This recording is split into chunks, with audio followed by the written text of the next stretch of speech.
우시왕후는 녹슬고 부러진 칼을 대장장이에게 맡기려고 저자거리에 와 있어요. 부러진 칼이지만 반드시 다시 붙여서 원래 모양으로 만들려는 이유가 있겠죠. 대장장이는 어떠한 쇠붙이도 붙일 수 있는 고구려 최고 주물사라는데, 철로 만든 것은 녹슬고 말지만 청동으로 만든 것은 비록 녹슬어도 본래 날카로움은 가지고 있어서 칼로 다시 사용할 수 있음을 대장장이가 설명으로 답변을 해줍니다. 대장장이에게 청동검을 맡기고 나오다가 주막 앞에서 시비가 붙었는데, 우시왕후는 검술에 능한 무력 말렙 능자지라서 가뿐하게 장정들을 받아쳐서 제압합니다. 한나라의 고구려 땅을 빼앗겼던 것을 고국천왕이 직접 전쟁터 나가서 빼앗긴 영토를 다시 찾아옵니다. 고국천왕이 전쟁터에서 승리를 하고 궁으로 돌아오는 동안 궁에서 회의가 열렸고, 대신들이 서 있는 곳으로 우시왕후가 지나가는데 유난히 뻣뻣한 대신들이 있어서 우시왕후의 치기로 꿀리면서 예를 표하라고 지시합니다.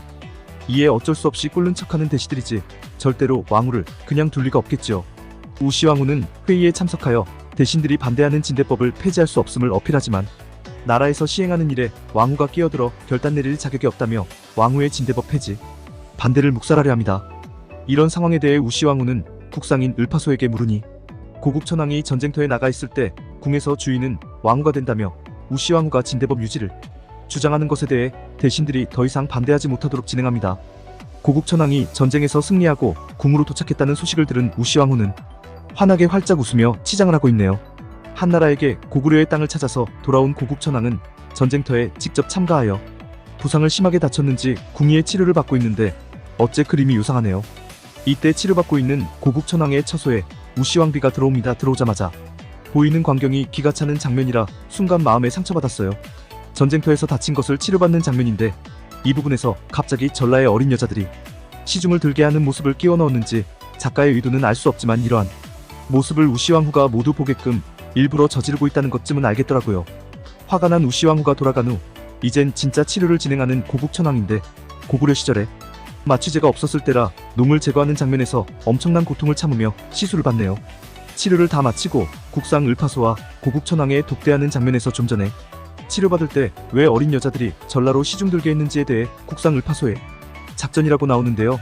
우시왕후를 오히려 보호하기 위한 작전이라는 국상 을파소의 말이 사실 고국천왕도 100% 납득은 안 가는가 봐요.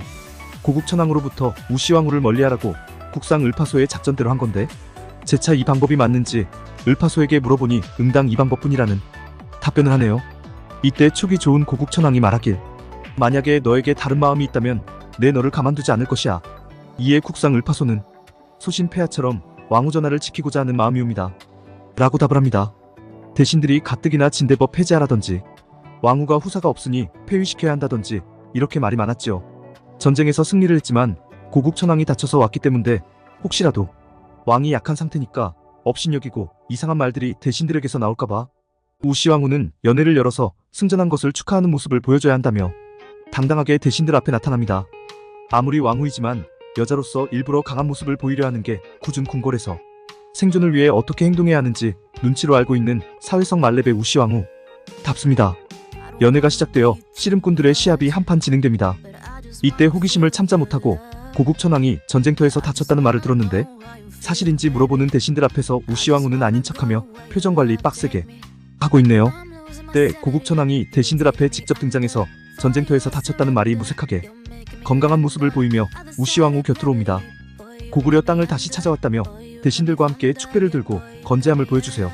이때 왕후 자리를 노리는 대신들이 와서 우시왕후 후사가 없으니 폐위시켜야 한다고 또다시 성질을 돋구는데, 고국천왕이 그 문제는 알아서 하겠다며 대신들의 길을 누르고 마무리 짓네요. 고국천왕과 우시왕후는 왕후 폐위 문제로 대화를 하는데요. 대신들이 폐위시키기 전에 고국천왕이 먼저 왕후를 폐위시키고 다른 대신들이 경쟁심에 폐위된 우시왕후를 살해할 것을 막기 위해 폐위한 이후에 어떤 삶을 살아야 하는지까지 계획을 말해주네요. 그리고 남편으로서 부인을 위해 보호해줄 수 있는 범위가 여기까지라며 우시왕후에게 헤어짐을 고하며 돌아서는 고국천왕. 이제는 그대 스스로 그대를 지켜야만 할 것이야. 이렇게 냉정하게 말하며 이별을 고합니다. 한편 고국천왕과 우시왕후가 새 한 마리를 같이 보면서 나누던 이야기를 우시왕후를 추억으로 떠올리고 있어요. 새는 태어나서 처음 본 사람 딱 그 한 사람만 주인으로 여긴다는 말이 마치 고국천왕이 우시왕후에 대한 사랑이 변치 않음을 비유로 표현하는 것 같네요. 왕후가 폐위되더라도 해씨 가문에 도움이 되기는커녕 왕비족들만 좋은 일 시키는 거라 우시왕후 폐위로 만족을 못하나 봐요. 그래서 해씨 가문의 대신들에 모여서 작당 모의를 한 결과 고국천왕을 죽이기로 합니다. 해씨 가문은 고구려에서 본래 해씨와 고씨가 왕을 번갈아가면서 해왔었는데 상대적으로 힘이 막강한 고씨에게 완전히 왕위를 빼앗겼던 터라 틈만 나면 고씨 왕족을 물고 뜯어서 해씨가 다시 왕위를 가져오려고 별짓을 다 했을 거예요. 고국천왕과 한때 사이가 좋았었던 시절을 떠올리던 우시왕후에게 갑자기 고국천왕이 돌아가셨다며 다급한 소식이 전해지는데 여기서 우시왕후 일화막이 내리네요. 우시왕후 2화에서 갑자기 고국천왕이 왜 죽었는지 이야기가 전개될 것으로 보여요.